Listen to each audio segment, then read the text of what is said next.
ekonomik ndër vite. Ron, a janë gratë vetë të plira të mos të kërkojnë rritje të pagës?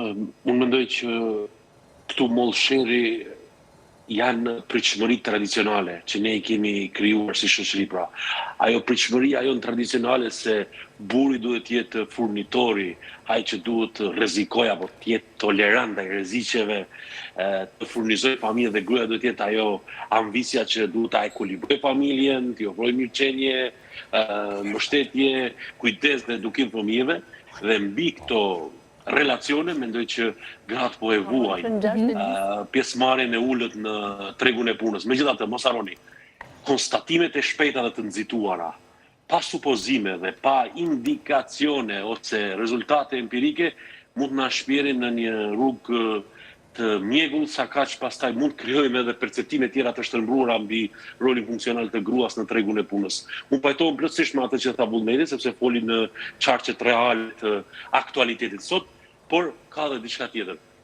Unë mendoj që grave ju duhet përforcimi i performancës, jo në punë, por në mënyrën se si e negociojnë pagën, pra. Po. Mënyrën se si e negociojnë pagën me punëdhënësin. Këtu është roli thelbësor.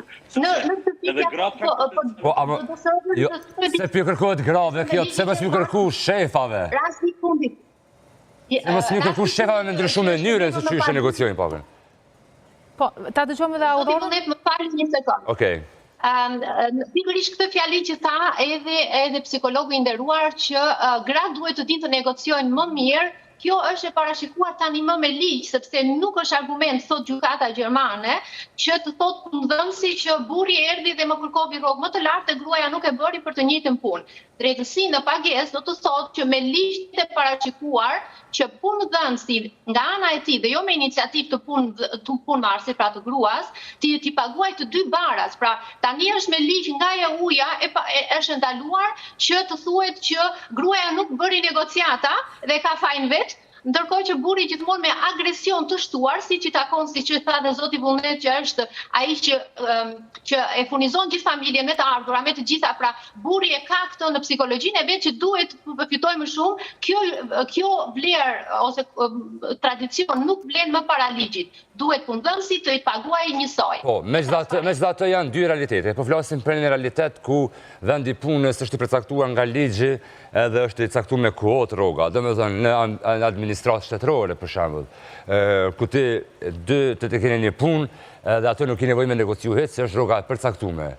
Por po flasim një treg të egër shpesh ai kemi në sektorin privat. Po flas tek tregu i egër kapitalist që është privati. Korporatat e ndryshme ku janë dhaja që kanë pozita të caktuara me të cilat nuk mundin me funksionu, për shembull ekonomist, jurist, çfarë di prej atyre që punojnë në administratë deri ata që kujdesen për mirëmbajtjen e ambientit e vendit, ato janë rrogat e përcaktuara. Por po flasim për një treg që çdo ditë më shumë po hapet gungje. Po flasim për një treg ku ti je profesionist në një fushë në cilën po ndryshon çdo ditë më shumë, ti dush me u bë më shumë update çdo ditë më shumë. Domthonë ne kemi një treg të punës në të cilën nëse para 10 viteve ti ke qenë i sigurt që tregu yt që puna jote është e sigurt, tash nuk je i sigurt nëse në 10 viteve puna që ti e bën ka me kon puna jote. Po gishtë tek punëdhënëse, jo vetëm tek negociata e punëtorit? Po, nuk kena sindikata. Sindikata në një treg të egër që shka bëhet kapitalist çdo ditë më shumë, unë besoj që kanë me shku të hub kuptimin, sepse jemi ka shkojnë drejt. Po e di, për shoh, donin që po me intervenu, po ama vetëm ta përfundoj. Kështu që po flas, duhet më shumë për me punu, për me ndryshu qëtë mentalitet në cilin na jetojmë. Po flas për Kosovë dhe për Shqipëni. Për shkak që unë kam dëgjuar shumë në vendet të punës, ku thuhet që po gratë për po vinë edhe nga një herë vinë nervoz, domethënë ja vlojnë, është një farë paragjykimi që pse një gru vjen nervoz në punë mëngjes.